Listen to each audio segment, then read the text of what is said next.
Let's now understand factors affecting solubility. In this case, let's initially take nature of solute and solvent. Now we have heard of statement like dissolves like. Now what does it mean? Polar solute will dissolve in polar solvent and non-polar solute will dissolve in non-polar solvent. Now let's understand polarity, which we have already studied obviously in earlier classes. Alright, now sodium chloride. Sodium chloride obviously is polar. Why? Because chlorine has stripped one electron from sodium's outermost shell and formed chloride ion Cl-, and since sodium has lost one electron from its shell, so it is Na+. So sodium chloride is polar. Now let's understand water. Now in case of water, if you observe water, we know it's like cashew nut. Alright, you have O over here and two H's over here, two H over here. Now O we know is electron withdrawing group, owing to which oxygen has small negative charge on it, whereas hydrogen has small positive charge over it. So solvent, polar solute. This would dissolve in this. Alright, so this sodium chloride or salt that we normally consume would dissolve in solvent water, both being polar. So likes like. Alright, so how does it happen? Now what happens is whenever sodium chloride is dissociated into Na+ and Cl-, hydration occurs. In case of hydration, this is positive charge, so the water molecule would be accumulating this way. Alright, would be accumulating this way. Why? Because we know this is negative charge, negative charge, negative charge, negative charge, negative charge. So as a result of this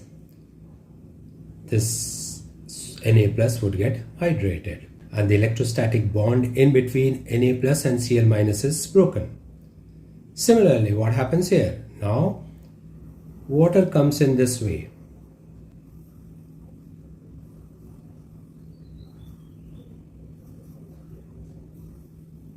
Why does it come this way? Because we know this all positively charged, H,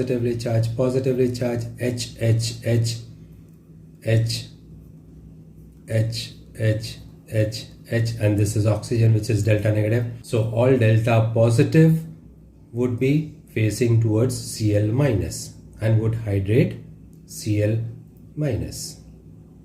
Alright, so this is how the electrostatic bond is broken and sodium chloride gets dissolved in water, and this is the reason why like dissolves like. Now this was the situation in case of polar solvents. Alright, polar solute and polar solvents. Alright, now same sodium chloride, if we try to put it in hexane, hexane is C6H14. We know alkanes have general formula CnH2n plus 2 when n is number of carbon. So 6, 2 into 6 is 12 plus 2 is 14. So hexane is highly non-polar. We would find that salt NaCl would not dissolve in hexane. So again, so polar not dissolving in non-polar solvent. Alright, okay, but then hexane dissolves what? It dissolves kerosene. Kerosene again is hydrocarbon. It is C12, C13, C14, C15 mixture. Alright, so highly non-polar. So non-polar dissolves non-polar. Alright, again at the same time, if I take kerosene and try to dissolve it in water, would it dissolve? No, we know kerosene does not dissolve in water because water is polar and kerosene is non-polar. Same is true also with hexane and water. Non-polar doesn't dissolve in polar.